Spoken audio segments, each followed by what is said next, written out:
Thank you for listening to this week's edition of the People Progressing podcast. Today, I'm really excited to have Shaun Coe. He's the founder of Human Capital Resource, but there's a lot to dive into today with Shaun, and just really looking forward to this opportunity to dive into his mindset and dive into some other things that he's done for people and so forth. So, Shaun, I usually start up my show by just asking people where they grew up, what they like to do as kids, any kind of sports or activities that you like to do growing up, what kind of influence those had on you, any other influences that you've had in your life to get you where you're at now. So I just kind of let you introduce yourself and so forth. So, Shaun, I'm going to give it to you. Where did you grow up? What did you like to do as a kid? And take us from there.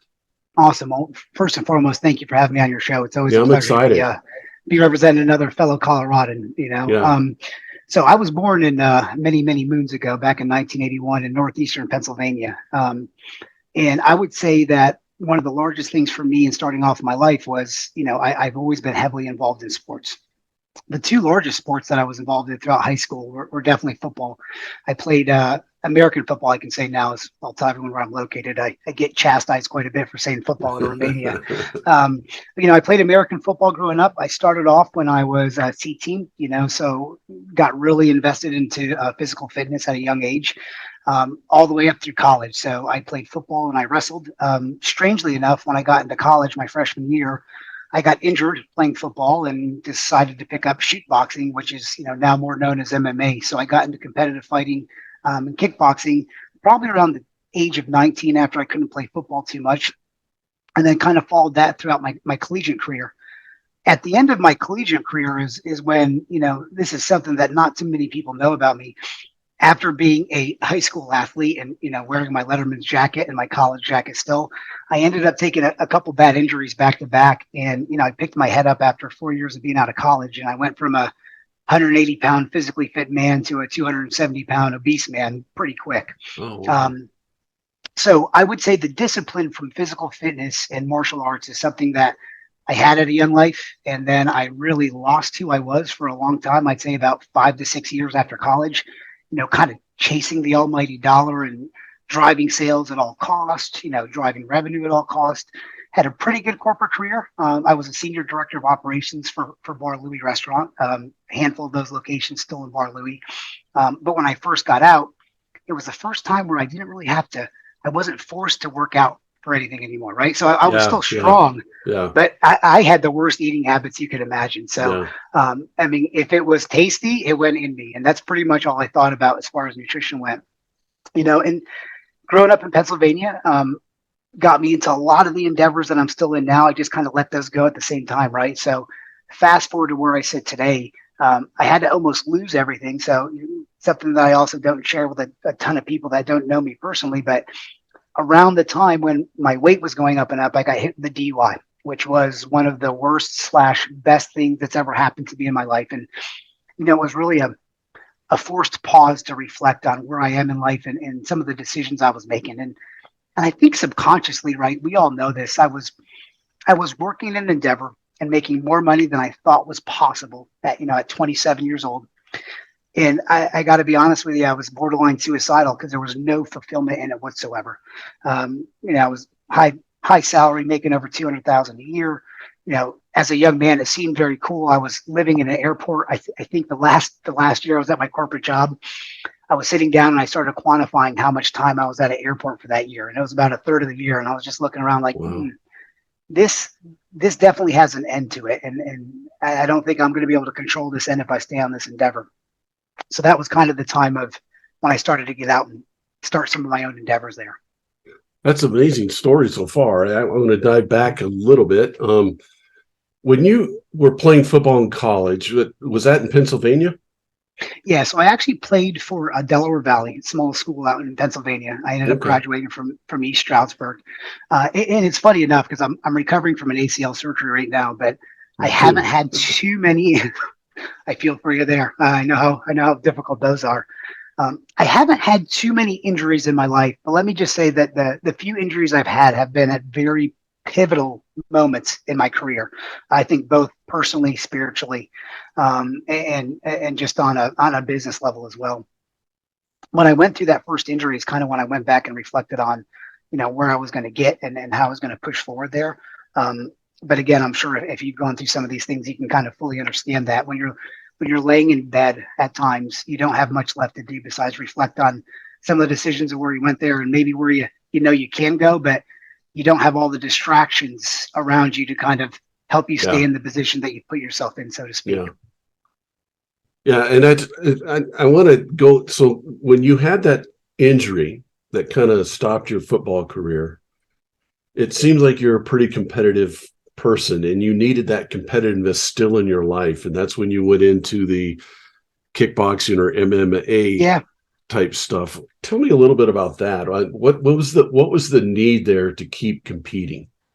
So I think the need, and for a lot of young folks or shoot, even older folks, I think it's always there for us. And, again, my background's in psychology. So the older I get, the less I think that we can fix anything, but we can really become aware of us, right? And aware of some of the needs we have.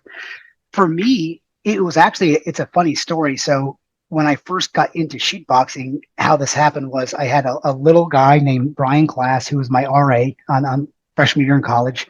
Brian was maybe about 135 pounds soaking wet.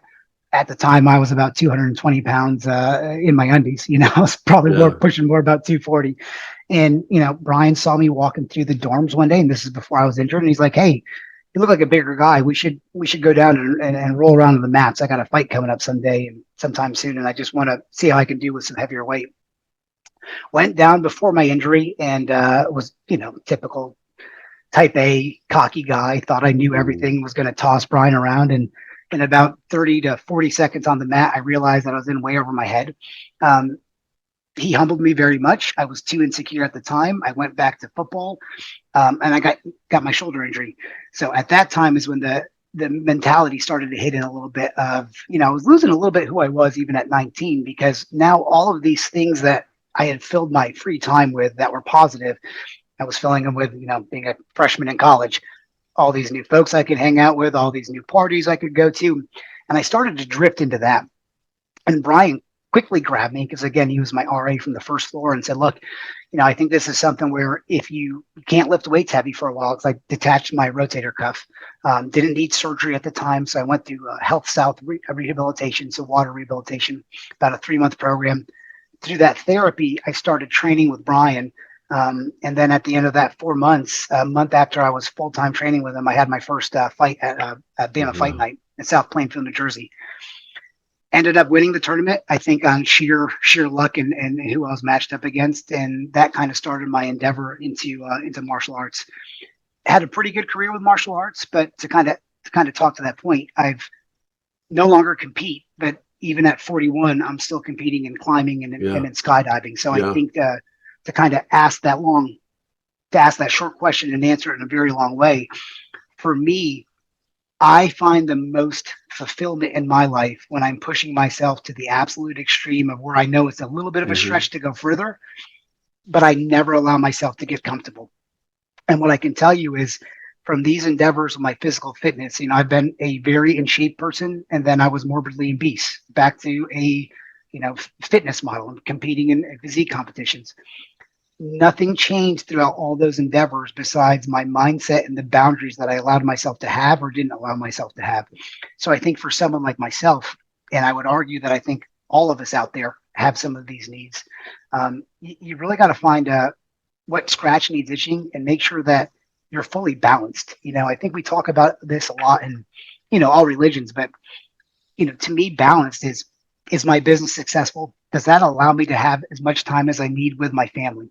Because if either one of those two are out of kilter, now I'm not saying that you don't have to hand time from one and give it to the other, but if any one of those kind of holy trinities off the line, and then my personal health, any one of those three is out of whack, it tends to, for me at least, everything else goes out of whack, down the line from there. So It's amazing. I just think your story is impactful in the sense that you kind of lost who you are a little bit when you said you got morbidly obese mm, and so forth. How during that time, how was your confidence level in what you were doing and who you were, did your confidence level go down during that time?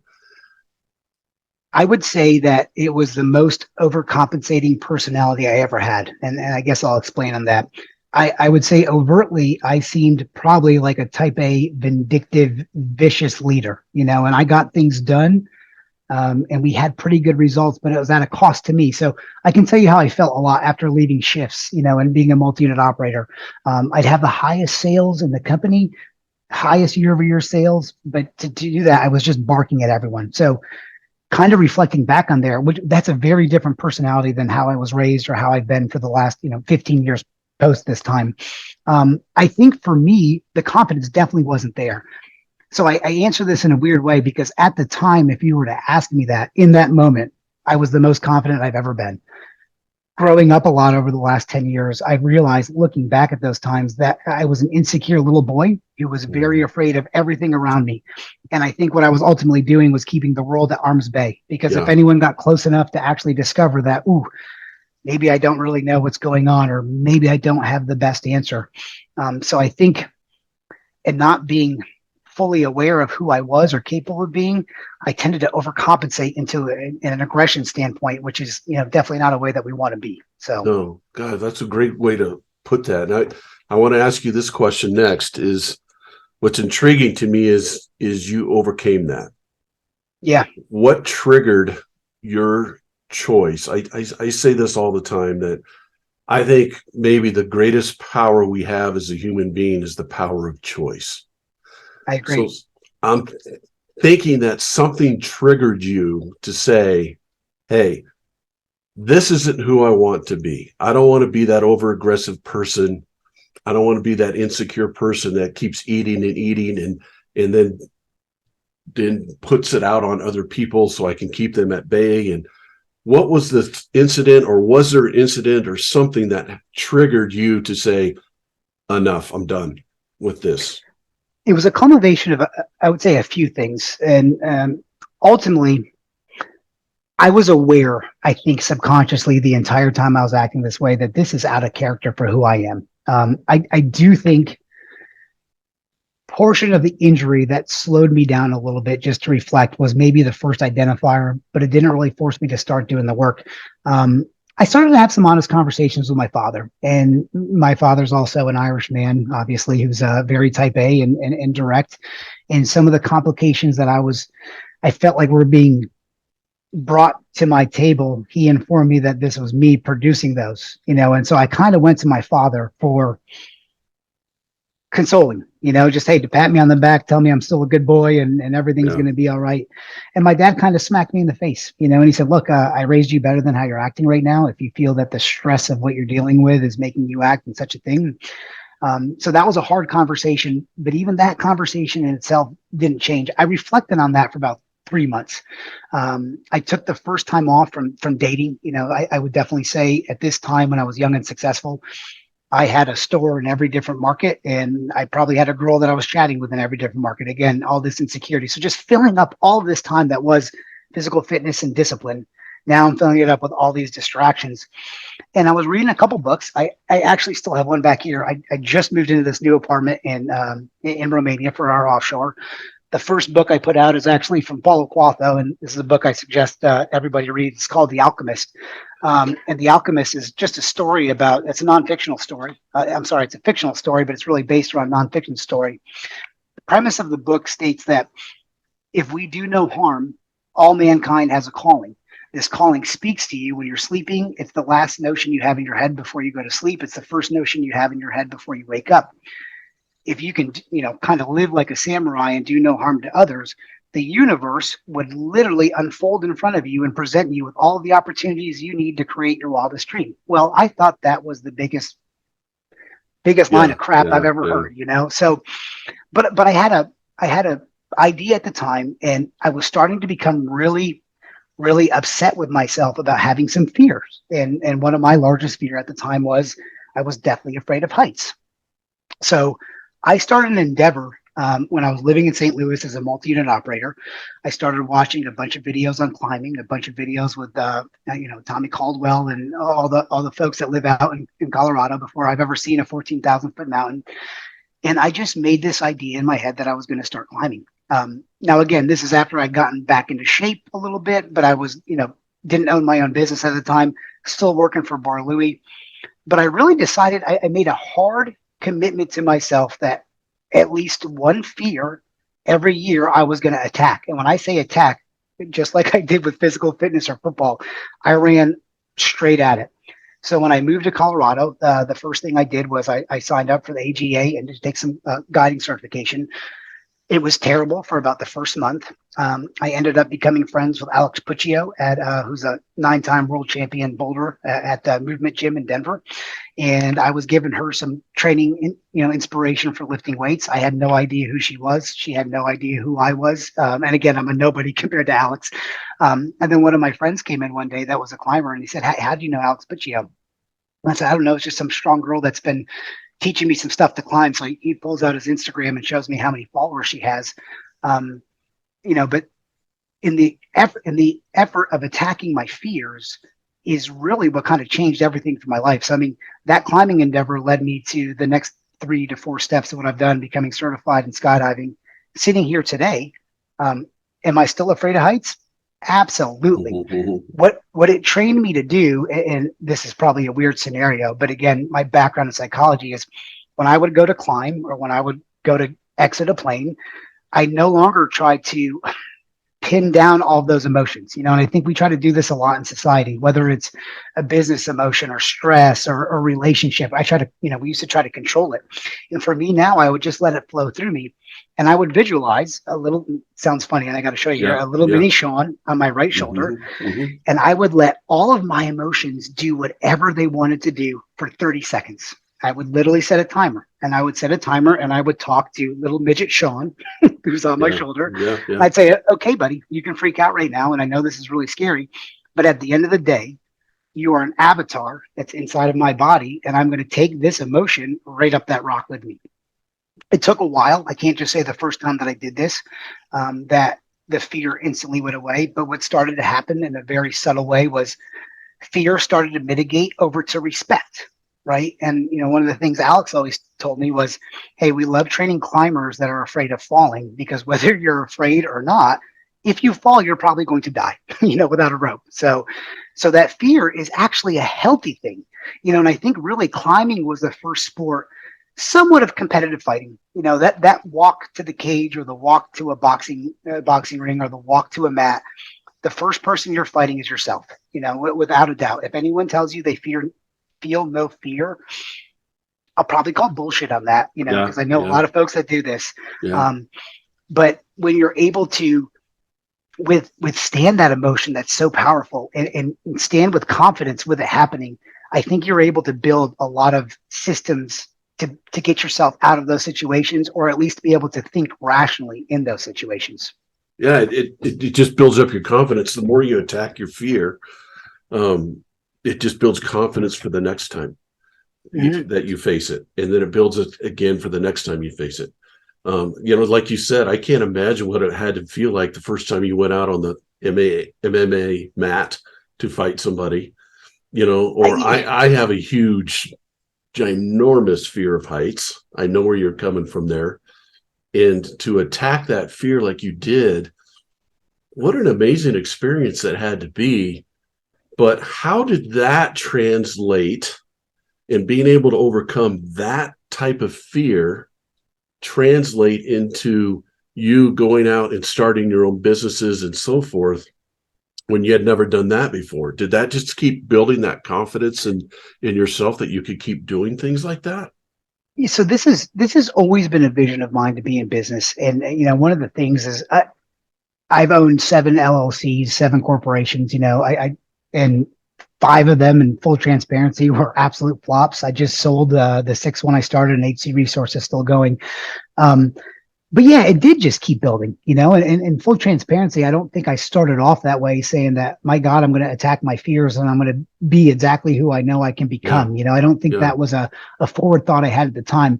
But I can tell you this, I've got clients from Peter Thiel all the way down to small startups, so we work with a Peter Thiel funded company. I can tell you, when I was in my corporate stance and I would be working with the board of directors, that I was terrified to have conversations like that with them at the time. fast forward years after that, nothing in business is remotely scary to me. These are all just conversations. And I know that there's a lot of leaders out there that I think are still functioning from the same premise I was as young Shaun, even if they're 60 or 70. I don't care about the age. I think it's more of a mindset. Um, but if you've attacked some of those fears, everything else that I do in my personal life is far, far, far more difficult than anything I have ever encountered in my business life. Sure, something might be new for the first time, but there's not one board of directors that I've spoke to that's nearly as scary as looking outside of a 13,500 foot window when I'm about to exit, when I've only done it one time before, on that second jump. Literally, I mean, it's sensory overload. Um, you know, we occasionally still run into some clients that are very combative and they beat up on their culture.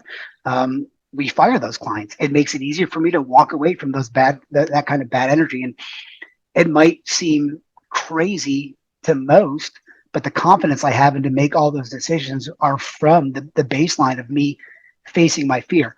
Now, when I face my fear, that also helps me establish boundaries of what's right and what's not right, Right. for my business, for my personal life, for spirituality. And if things don't check those boxes correctly, we don't hold on to cancer too long in my company, but that's the same thing I don't do with my life. Hey, if I'm around someone in my personal life and you like to drink heavily, more power to you. I do not judge whatsoever. Most of my friends, though, and the folks that I hang out with and that I spend most of my time with, we're all trying to challenge ourselves and better ourselves. So again, I say this in a way of not judgmental. I mean, I love to have some cocktails, but for me at the time, my personal endeavor, especially with drinking, was that I was trying to distract myself, because if I just stayed sober for long enough, I would be aware that my four walls were not as good as I knew I could make them. And I think a lot of people fall into those pitfalls, specifically in the West.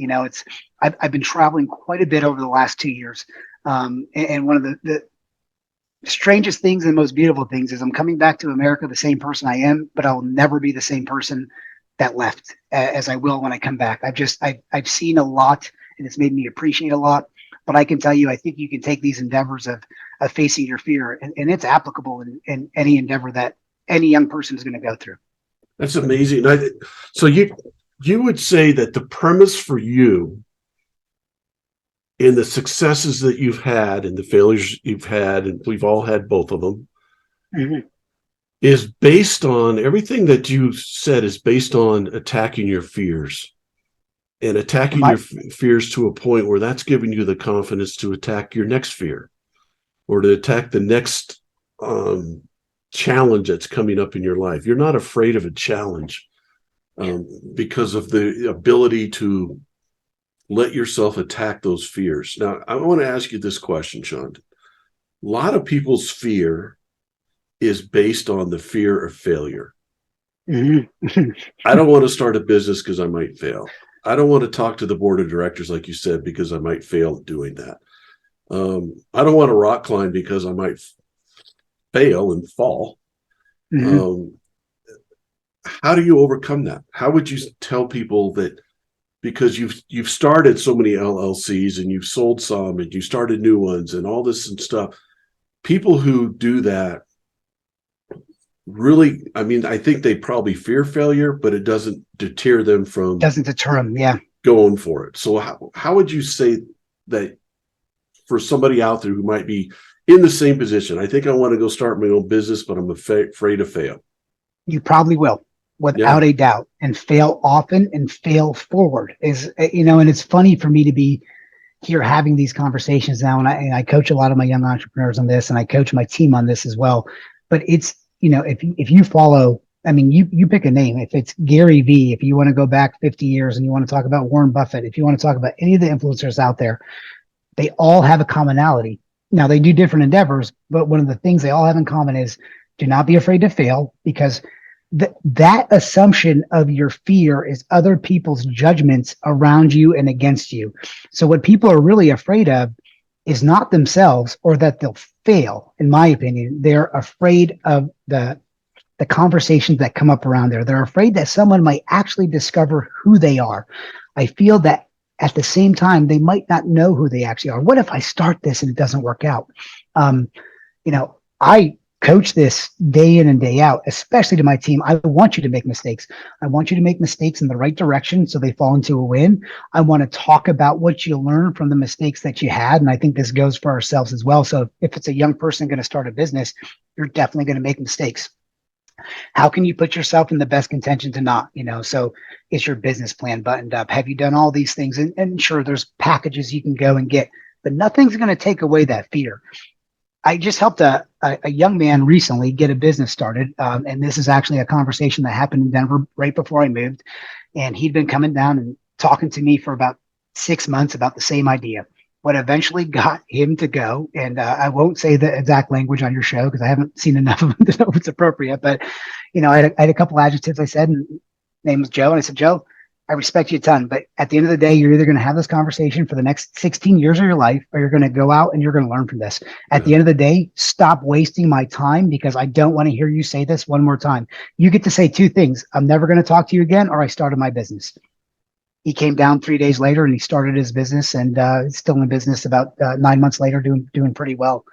So I think for the young folks out there listening, or even if you're older, and if you're at that stage of about to start an endeavor, whether it's physical fitness, maybe it's a yoga or Pilates class, maybe it's a business, stop lying to yourself and saying that fear is not going to be there. That's a bullshit statement. Yeah. Understand that that's going to be there and walk through it and figure out when you feel that fear, be aware of where it is in your body. And here comes kind of my psychology, but is it in the front of my chest? Is it anxiety?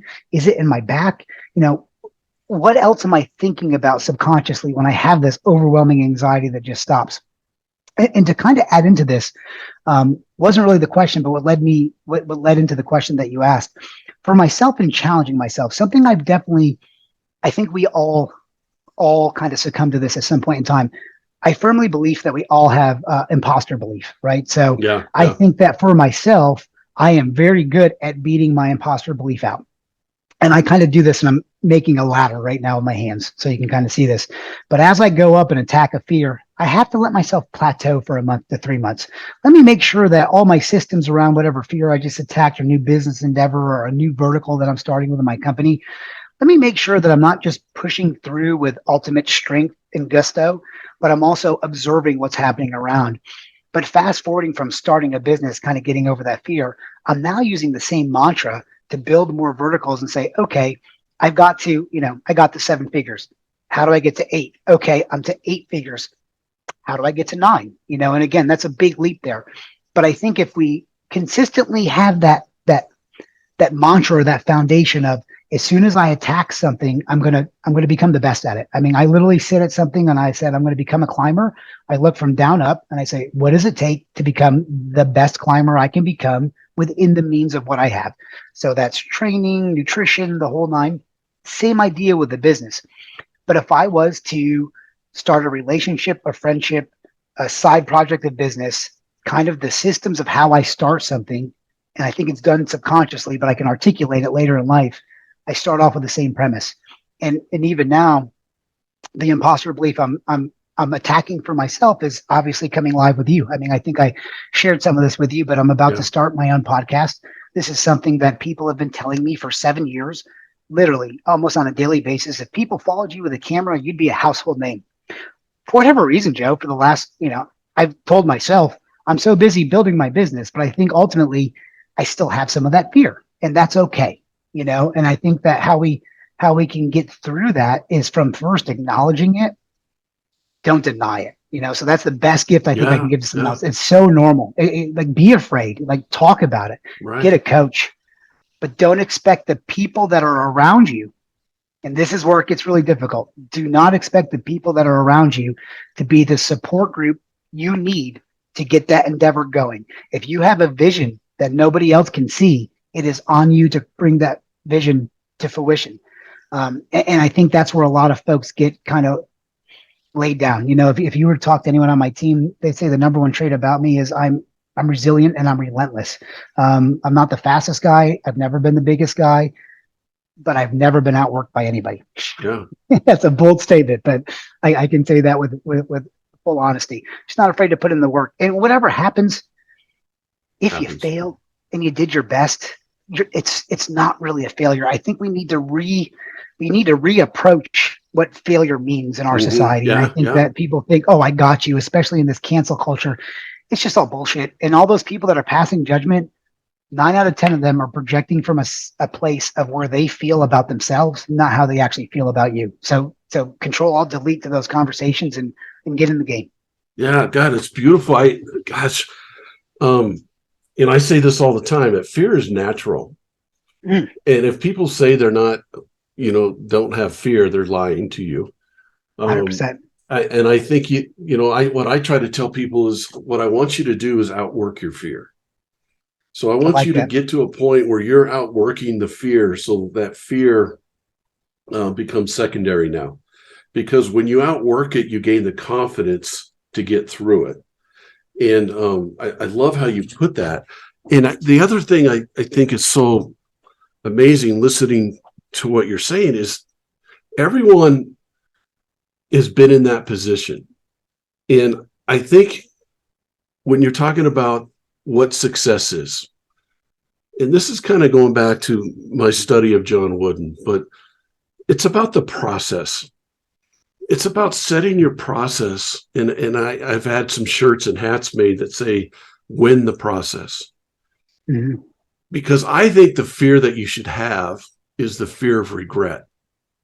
I I So I, agree. I also have a hat that says fear regret. I've had some of my ex-players actually tattoo that statement on them. And what that really means is I'm going to set the process. I'm start a new business, or I'm going to start Yep. rock climbing, or I'm going to whatever.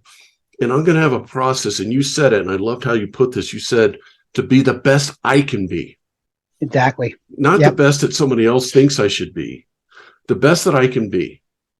And I'm going to set the process in that to be the best I can be. And whatever that process may be, is I don't want to deviate from that process. I don't want to cheat that process. Because if I do, whether I become the best I can be or I don't become the best I be, if I cheat the process, then I'm going to have regret. Mm-hmm. And so I want to win that process so I don't have regret at the end. And when you're talking about that, the success, to me, the success is winning the process. Because we're not going to reach all the goals that we ever set for ourselves. It's probably not going to happen. I wish we could, but you can win the process in every goal that you set. And And I would say sometimes you're too going to that, come up short. yeah, and I think if you're winning every goal you set out to get, I'll just add in on that. I don't think your goals are high enough. I think there's Yeah. something to be said about a stretch goal and really embracing the process. I couldn't agree with you more. I think you definitely stated that a little bit more eloquently than I did, but it's the same way that I approach as well. And really the systems, getting a little bit more into business, the systems that I pulled from my corporate endeavor, I've applied to, I have a background in hospitality. I grow brands, but I've taken that hospitality component to everything that I do. I've also taken those systems to everything that I do. So again, we have certain KPIs that we know when we hit X threshold, we do Y. Yeah. But we've talked about those months to years beforehand. But again, to kind of go back to your point, it's all about the process, and I think when you have a good team and you can get that team aligned, and we talk about our boundaries and, here's my vision where I'm trying to take this company. I hope that you guys can share this vision. And if you share this vision in return, I'm going to try to take you further than you could ever Yeah. imagine, Yeah. and really the thing for me, what I noticed is when I was a young man, having too many extracurricular activities, I was chasing the almighty dollar.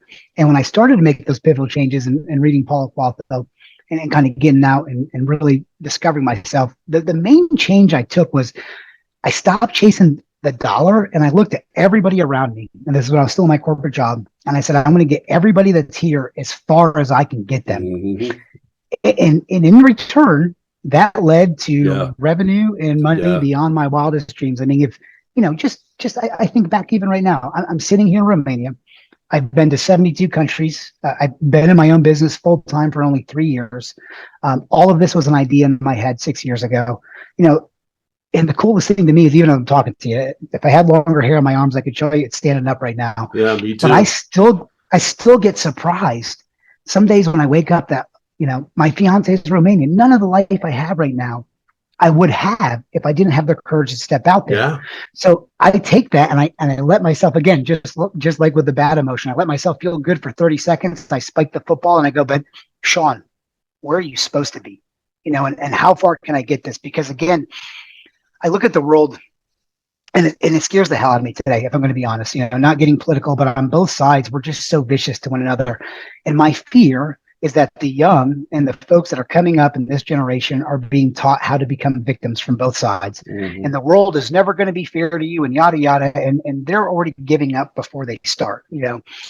So I get really scared that, what kind of world are we going to have if more folks like us don't get in and try to empower others? Because my argument would be is, if 1 million people were to go out tomorrow and try to do the same thing I'm doing, I would embrace them. And the more people that could be out there trying to put some good in the world and still make revenue, I think this is definitely a conversation that happens in Colorado a lot. Capitalism isn't always bad. There's bad people in capitalists. We need more good people to be successful, to put money and efforts into endeavors that they care about. Some of my largest mentors I follow are Yvon Chouinard from Patagonia, and Doug Tompkins from North Face. And they've been visionaries that I've watched for the last 15 years of my life. And to see what those two men did, that were just two friends that started climbing in California, that started two of the largest outdoor facilities, brands, apparel brands that have ever existed. And for Tompkins to put all of his wealth into conservation in Chile and Patagonia, and then the same thing with Yvon Chouinard with Patagonia later on. I just think there's some really good examples out there. Unfortunately, they don't get the coverage that they should. I think they're little they blips. don't. Yeah. And I a couple of things there, what you said about when your people grow, your business will grow. And I call, are you in business? I ask people, are you a people leader or a data leader? Are you leading the data or are you leading your people? And in my opinion, when you lead people and you help people grow and progress and keep learning and keep progressing and going, and get me going here, your business will do the same. 100%. Your data 100%. will happen because of your people. But there's too many people out there that are so stressed about the data that they become a data leader, and that has an adverse effect on the people that are working for them. And now we have high turnover. I say this on every podcast I do. 70% of Americans disengage at work, and all those different things start happening because we focus on the data and not the people. Second thing, what are we teaching our young kids in our world today? The biggest thing that scares me is we're not teaching them how to respect people. We're not teaching them how to empathize with other people. We're teaching them to get what I can get and go from there. And if I have to crush you to do it, I'm going to crush you to do it. And it's really sad to me. It's really scary to me, to be honest with you, what we're giving our next generation by the way we're modeling things in our country right now. Is not really, to me, how the country was formed. Our country was formed on being a team. Our country was formed on, we're going to have different opinions, but we're still going to be a team. We're still going to respect each other. And boy, are we getting away from that. Yeah, America first, right? I mean, a couple of things I wrote down. Probably one of the largest first statements I say in a discovery call is paralysis by analysis. And I can tell you that a lot of board of directors, a lot of very powerful CEOs, I really don't care about people's titles or what they've grown or what they've done. Usually when we're brought in to fix a specific opportunity. And usually that opportunity falls more within personnel, right? I mean, so again, we do a lot more verticals in recruiting. Recruiting is usually what gets us in behind the scenes, right? So that kind of gives us the golden ticket into your operations. We do a lot of marketing analysis, dedicated talent acquisition wings, but in the back end too, we do a lot of HR and operations consulting. For me, I'm an operator through and through, so a lot of people. I love data, so my team will probably hold me accountable on some of this. I'm definitely a data-driven human, but I try to drive the data through my people, not drive the data into my people. Right. And I see a lot of times too, where, to your point, just so many e-teams that we're working with are usually the problem that they're having with growth. Maybe there's a rift between the two founders. Maybe they've not been able to have an honest conversation. But a lot of times when we first go in, we tend to blow up the room in the first 1 to 2 weeks, and we force them to have honest conversations. Because what I can tell you in our world is, and I do think this is predicated to the world we live in today, where people are a little bit more vicious. So it's happened to the young folks, but I think if you looked at your LinkedIn feed, it's definitely seeping out into business conversations everywhere. And I think that people have just had a tone of kind of being a jerk, and if you don't agree with me, I'm going to delete you, and I'm just going to wall myself off so I don't see an opposing opinion. Well, how much confidence do you build in yourself? Like, if I can't have a conversation with you and your argument is that you're just not going to listen to me, you have no security in your argument. You're going back to little Shaun that's on my shoulder. You should go out there and face some of your fears. So I think where we are today is we need to have more conversations like this. I do not think that this is an unfixable problem, but one of the things that's been the most eye-opening to me is this is a global problem, but this is uniquely an American problem. And I'm telling you this from, again, I just drove from Croatia on an EU client visit. I've been in Budapest for a handful of days. I've been all over Europe. When people first get to know me, within the first three sentences, they ask me if it's not business related. They get to know me a little bit and they say, Shaun, what is going on in your country? Like what is going on in America right now? Because it seems like you guys are just vicious. Well, it can't really be that bad. It can't be as bad as what they're showing on media. And, then I have to pause and reflect for a little bit. And I've been back to the great old United States 3 times since I've been waiting for Laura's, my fiance's visa to process. All 3 visits within 5 minutes of being all 3, Houston, we're at the Houston Exchange, getting ready to get back to the Northeast. You can feel the tension in the air as soon as I get off a foreign flight and I'm just back around Americans. And I miss home so greatly right now. I miss my parents. I miss my family.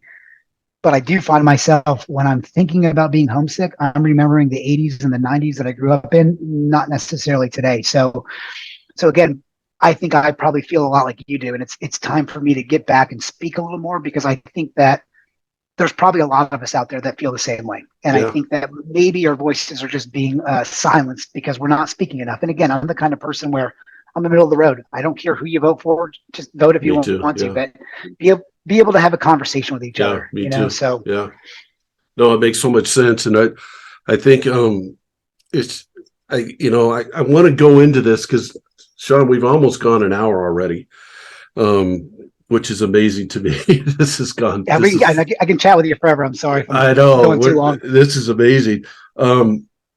What does human capital resources do, so we can kind of let people understand what you do and what your company is doing? So at the baseline, we're a growth accelerator, and we really have a certain KPI for the brands we work well with. We work well with brands that are going to have phenomenal growth or going through a restructure. So just in my background, when I was a multi-unit operator, I've done 67 new store openings in all 48 lower states. So in my corporate job, I controlled no less than 150 million of annual revenue, and I had in between about 2,000 and 2,500 employees at all time. What I discovered after about my 30th opening was there is definitely a system to appropriately open other people's endeavors. So, I've made all my mistakes on other people's dime. So sorry to be LRL out there, but did a good job for you. But I definitely figured out how to do it a little bit better. Essentially, what we do is when we come in, we use a contingent contract if folks want to get onto this as basically a way to just showcase who we are. We usually start off every discovery call, which is a little bit weird for our clients, that I can't stand any recruiters. We're not a recruiting company. We have recruiting in our tag, just so you understand that we grow brands, but we have a certain system and visibility that we provide for our clients that enables us to make better real-time decisions around data and candidacy. So we provide visibility where a lot of other folks are just posting job ads. And then also, every one of my directors on my team has been a multi-unit from one of their endeavors. So we represent hospitality, healthcare, logistics, and manufacturing, although that's still a little wonky, mostly because of what's going on in China. But we're still not manufacturing at the level. And then our largest industry now is tech. So, and tech kind of breaks down into MSPs and MSSPs. Um, but for us, we've really got a certain KPI. And what we do in there is we work best with brands that have 3 to 5 open roles consistently on a month. And what we're able to do is save them a huge advertisement and labor expense where we essentially, where a lot of people are going to recruit and they just give them a candidate and it's kind of contingent. That's not really what we do. We'll do that to get in the door to prove who you are or who we are to the client. But if within 6 months we're not moving into something larger, we just kind of part ways. Typically, what happens in our world is, say, if I'm on a contingent contract and we do great work, which happens for most of the clients we sign. Well, if you've got a 25 to 30% contingent contract and you're doing 6 hires a month, you price a lot of your clients out within the first 6 months. So then you come to this very peculiar conversation of like, hey, you're doing so good, we can't afford you. And this has been happening. So I've used recruiters my entire life before I started my business. And I was aware of that pain point. So ultimately, what we do with our dedicated talent partnership is we go in and we educate either the executive team, and if it's a larger brand, we'll work directly with their internal talent acquisition team. But we educate them on where to place ads and really, again, not to have paralysis by analysis, but how to use real-time data and where to better deploy their strategy. I mean, for us, in hospitality, they can never have someone work remote. So I know a lot of the tech brands and some of the healthcare brands are struggling right now because they went fully remote and they're struggling to have that conversation with, do you need to be back in person or not? That's kind of a whole different conversation for another time. But in large, there's definitely a system that's replicable, you can manage, and you can educate on. And ultimately, what we do is come in and coach and teach on there. So we'll start off with a higher contingent contract. And then if we have clients that have high needs, ADP is one of the largest clients we represent, and also ADT. They've got literally hundreds of needs every month. So we kind of have a siphon that just filters into them. For some of our smaller clients, we're teaching them how to be skinny right out of the gate and saying, okay, you might need a sales professional, but who's the manager, right? So even on a consulting basis, like, are you bringing in a sales team, but they have no direct report? Specifically with companies that are doing 5 to 10 million, first-time CEOs, which I'm sure you're coaching a lot of those as well. Maybe they're great at leadership, but they don't really know the specifics of how do we actually grow a brand. One of the biggest pain points we always go into every time there's a threat of a recession is, again, right now, are we in a recession or not? Well, I know how we used to define recession. I know that's changed recently. So still think we're in a recession, but the job market is very volatile right now where there's more openings. So ultimately, we kind of come in and just give visibility and a strategy, regardless of where you're functioning at. But specifically going into this year, you see a lot of big brands that are celebrating, oh, we just saved so much money because we laid off our entire talent acquisition team, right? So they just axed 150 jobs. They're going to save all this amount of money. And what happens instantly is they're no longer growing. I can count on one finger how many times I've had a client call that they had a strategy to continue to grow when they weren't in the need. And I think that's the largest thing we do of, hey, if you need 6 positions, how the heck did this happen that you need 6? So where's the turnover percentage? Why were you not in contact with the talent in your market consistently? So we see these opportunities and we try to come in and make a big bang for when they need a big impact, but leave them with education. And then we have a slider for as far as our cost goes. And if someone just wants to stay in touch with talent in their area, we can goes all the way up to 40,000 a month, all the way down to 5,000 a month. Yeah. And what we generally do is slide those clients down. So with us, instead of going out and hiring a VP of HR and an entire talent acquisition team, you can bring us in and we'll facilitate your growth. If you already have a talent acquisition team, what we're going to do is come in and we're going to educate them on how to perform better. Instead of us working against your internal team, we're going to work in cohesion and we're going to develop a strategy to where we can find better candidates that want to stick and help that brand grow for the long haul. Man, it's awesome. The 3 things that I really caught from that was, one, you said coaching. So you go in and you coach people. 2 was educate. So you go in and you work with them and educate them and help them. And then 3 was help them keep progressing and keep growing through the team atmosphere. So you're not coming in and just like taking over. You're coming in and working. I call it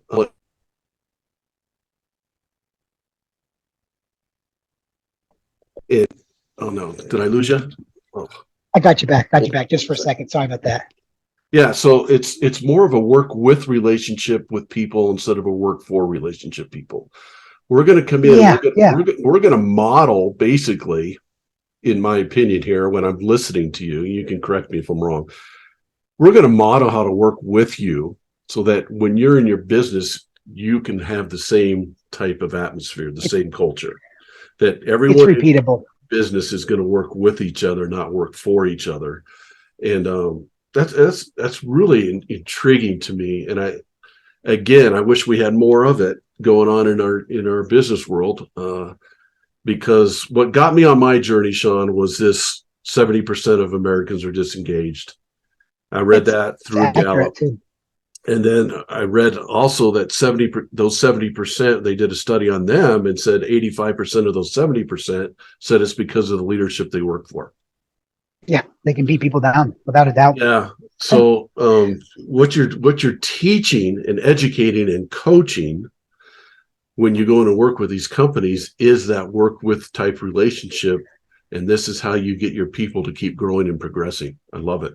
and and I think I'll share this with you to kind of end too. So for part of that fear and knowing our KPI, I mean, even this year, even just recently, we've had to walk away from some very large clients that could be very lucrative for us because we're just not going to combat with working against you, and Yeah.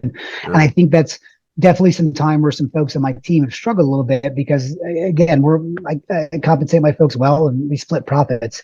But at the end of the day, really kind of going back to first facing that fear, if hey, this is not what we really do. Yes, you have 15 open roles and you want us to fill just two that are your hardest.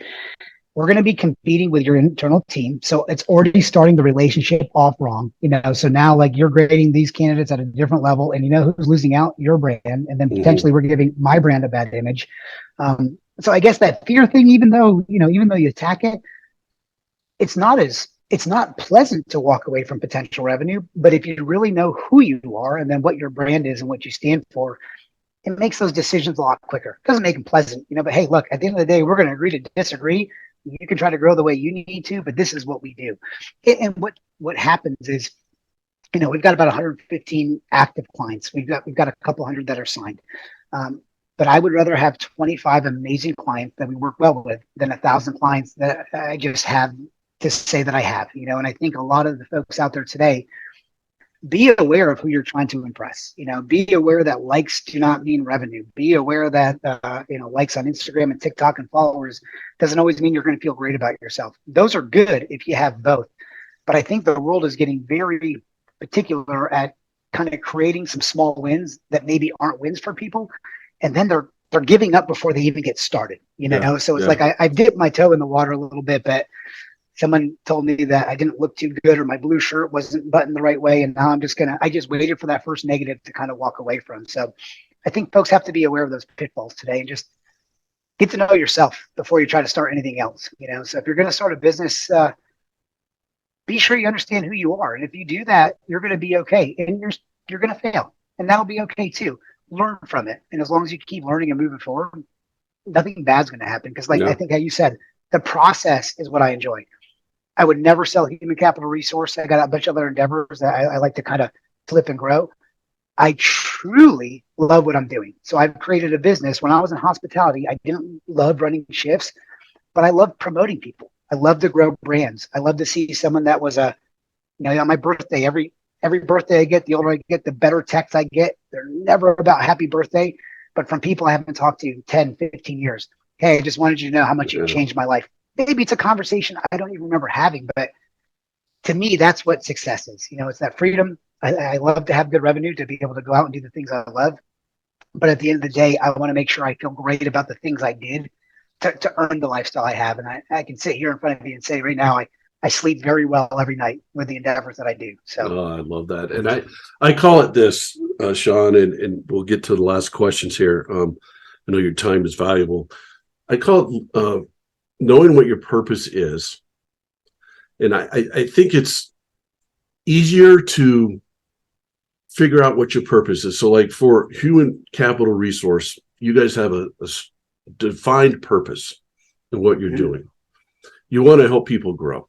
You want their businesses to grow. You want their brand to grow. You want the people inside those businesses to grow. You have defined purpose. I think the challenge for all of us is being able to live and stay in that purpose on a daily basis.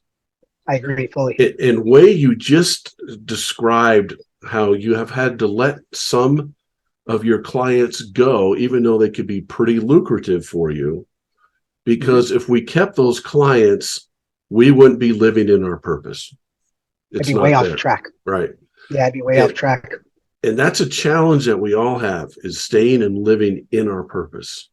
And we have things coming at us on a daily basis that try to take us out of that purpose.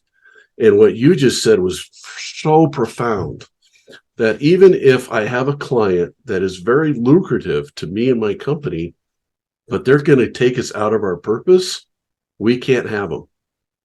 Yeah, and just walked away from 2 in the last month. Beautifully put. I love it. It's rough, and I think this is one of the things too of putting it out there is the more I talk about it, the more people understand why. You know, but I am a big I'm a big Gary Vee fan. When Gary Vee first was kind of noticed, this is back in the day. A bunch of my folks on my team were like, "Hey, did Gary used to work for you? Because he sounds just like you." And you know, now obviously no one asked me that question if Gary Vee ever worked for me. Yeah. But I'm big on that philosophy too of, you know, you can be empathetic. It was the post I just put today. You don't have to be a hammer to be a leader. Okay.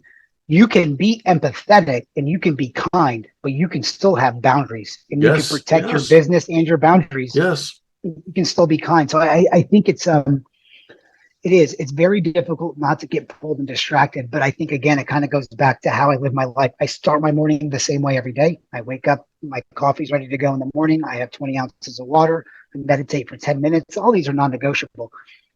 Trying to get better with not picking up this piece of plastic for the first 30 minutes to not let the world impact me. But I kind of ease into my day and give myself a good stance. That way, when the distractions come in, at least my avatar, my body that allows me to kind of walk through life and experience all these things, I've given that the best chance to be healthy and clean. And I find that when my body is healthier and cleaner, my mind is. And when those three things align, the decisions I make around my business are usually more sound. Oh, beautiful. And again, walking away from some of these clients in the last 2 years, we've fired 4 clients that have net worths combined of over 15 billion in annual revenue. That's certainly not an endeavor that is pleasant to do, but at the same time, it's not something I ever thought twice about or lost 1 second of sleep. And generally what happens is, as soon as we've walked away from one of the wrong fitting clients, a client that's more fit for what we do comes right back in. And it's not that the client is wrong. Let me just say that too. It's not that we're combative with them, but we'll agree to disagree. You know, there's a way that we can grow. And if we get into a combative relationship with someone, we're just not going to help. And if we're here to help and you've called to help and we're kind of running into these scenarios, what the heck are we all doing here? You know? Yeah. So, well, I love it. The monks have a saying that you protect your purpose or your purpose protects you. And you just did a great job explaining that. I mean, you really did. We fired some clients that, again, were pretty lucrative for us, but it was kind of weird. After we fired them, the people that we really needed to keep us in our purpose came along. And go back to that in Paulo Coelho, that one statement: if you have a purpose and you attempt to do no harm to any, and then you walk directly at your purpose every day with gratitude and an open heart and an open mind, the universe will literally unfold in front of your eyes and present you with all the opportunities to create the life that you want. And again, this gets a little hippie-ish, I guess, but I firmly believe that we're all here to create. And I think that a lot of us today are struggling because we're just managing someone else's ideas. And I'm not saying that you can't be a great employee, and it's a great endeavor. Not that everyone has to get into a business. Maybe you've got a job that fits all those needs. But I don't think a lot of people are having this conversation with themselves. And I think in Western society specifically, we all need to have income to survive, you know, because it's rough.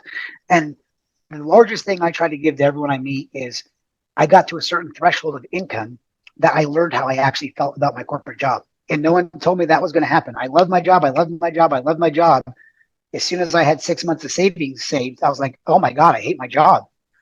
Well, nothing really changed besides I had some safety, you know, and a little bit of a net. And that's when I started to like, well, why do I feel this way? I've been chasing this for the last 15 years, and now I caught it. and I'm not that happy, so Yeah, I had to reflect a little bit. yeah, that's a great story. Man, this has been awesome. I this is this has been far out. I had big expectations coming into this, and it exceeded them. I Oh, do glad to have hear that. three quick questions for you before we go. I wrote a book called The Three Ps: Finding Your Purpose, Perspective, and Passion. So I Okay. ask every one of my guests on my show those three questions. What is your purpose in life? My purpose is to get everyone on this planet exactly where they're trying to get. Like, and it sounds so simple, but I have been put on this earth to help people get where they're trying to go to. Love That that. simple. And I always say you find your purpose when your purpose is greater than yourself. Perfect, That works perfect, well then. Yeah. perfect example of that. I Mhm. skip over perspective. I go to passion. I'll tell you why here in a second. But what's your passion in life? It kind of goes back to, I'd say the same thing, but helping not only others but myself. I want to live my life to the fullest, and at times it's gotten me in some weird endeavors of, like, becoming a skydiver when I'm afraid of heights, and doing 100 jumps in 3 months. Um, but I don't want to have any regrets, and I know that life is a short blip in the in the whole scheme of time, and I just want to be able to look back and say that I believe in the Greeks, right? They asked if a man or a woman passed, they only asked one thing: was he passionate? And I think even from this conversation, you can probably tell I love life. So Mhm. every day that I wake up, I'm passionate about just living and the opportunity and giving gratitude of, like, what a cool world we live in. What amazing things we get to do. And I really just try to focus on the positivity. And I think that is exactly why our brand grew so much, specifically through the pandemic. Everyone was focused on the skies falling, and we manufactured stoicism and calmness just as much as the world was manufacturing chaos. Now, there was still crazy stuff going on out there, but how we approached it was our choice for the mindset that we took into those days. There's that power of choice again. And I always say this: your passion and purpose usually equal each other. They kind of Yeah. mesh with each other. And what holds that together, Shaun, is your perspective. And things come at us on a daily basis, like we talked about, not always good things that try to attack our perspective. And when they attack our perspective, they're trying to take us out of our purpose and our passion. So, Mhm. first of all, what is your perspective on life? What's your perspective that you take in every day? You've kind of mentioned it a little bit, but what's your perspective that holds your purpose and passion together? Well, I think so. The perspective is kind of what I identified too, is if I get out of alignment on either one of those two ends of those extremes, that I have no hope to be the best version of myself. So my perspective is balance. I think balance in everything. And I'd say this with, my shoulder injury that I had later in life, because we didn't talk about the second time, was from overtraining. So I was climbing so much and dealing with this stress with Yeah. more positive endeavors, but I wasn't balanced. So when I went to get my shoulder checked out 2 years ago, I'm like, I think I pulled a muscle in my shoulder. And the surgeon looked at me and said, well, your collarbone's fractured in 14 places. Your bicep tendon's detached. And he's like, hey, he's like, I think he sent me to a sports psychologist. The first person I talked to was really about my mindset and how much I was using physical fitness to kind of deal with stress. So my perspective looking out and everything is, how do I stay balanced? I've got a lot of ambition. I want to be the best husband I can be, eventually the best father I can be. I want to own the best business I can, the best brother I can. And I think you said this earlier, you're not going to be able to have all of those at once. So the perspective of how to stay balanced and to make sure that none of my ambitions and good desires take me in the wrong direction. So I think it's having all this ambition, but then being poised enough to sit back and reflect, and then being able to put everything you're about to do through that filter. I've Yeah. got 5 things I try to stand for. You've stated most of them for me as well. But if we're not helping people grow, if we're not helping people find out who they are, and if we can't do great work with folks, then what are we doing here? So that's kind of the glasses I put on when I'm looking out throughout the world, and I think that's the perspective that helps me keep everything aligned. Is just a good balance. Yeah. I think everyone has unique gifts and talents. I think one of our jobs is to help people figure out and live in those gifts and talents and use them in the service of others. I And agree with that. that's what you're doing beautifully. Real quick before we go, how can people get a hold of you if they want you to speak or Or So you can check me out on my LinkedIn profile at Shaun Coe. I'm sure we'll get the link up here at the bottom afterwards. You can check out our company page at www.hc-resource.com. You can just search HC Resource on Google, will pop up. And then my personal cell phone number is 570-250-5112. I mean, I fully believe into being in business that I'm easily to get a hold of. But yeah, we've got some recruiters all across the United States. I've got a team of directors in the United States, and then we own an offshore over here in Romania. So we've got a full system set up to help brands grow. But again, we look for not only top line kind of clientele, but also brands that are maybe in between, 1 to 5 million that are looking to grow. And then that kind of leads into some of our executive coaching that we do as well. that's beautiful. Shaun, I want to thank you for coming on. This has been, like I said, it's outdone my expectations by a long shot. And I think you and I could probably keep going for another 2 or 3 hours I think so on too. a lot of this stuff. This has been awesome. Just so blessed to have you come into my life here. I mean, it's just been a couple of weeks that you and I have kind of connected, and you just enjoyed having you on my podcast. And just thank you for coming on. Thank you so much. Back at you. I greatly appreciate the energy. Like I said, just getting to know each other. But on a quick synopsis of some of your videos, I'm like, oh, we're going to be on here for way too long. We'll be talking our ears off. But I appreciate the invite, and definitely would love to have you on my podcast, and definitely come back and talk. I think there's a lot of these conversations probably need to continue at a large level. If we're really going to be able to push back on some of this riffraff we got going on right now, I'd say. No doubt. I want to thank everyone for listening to this week's edition of the People Progressing Podcast. I'm Joe White. You can get a hold of me through coachjoewhite97@gmail.com. I'd love to come speak or work with your groups as well. So again, Shaun, thanks for coming on. And everybody out there listening, keep progressing as the weeks go on. Keep progressing and help your people keep progressing. Thank you and have a great day. Bye-bye. Thanks so much.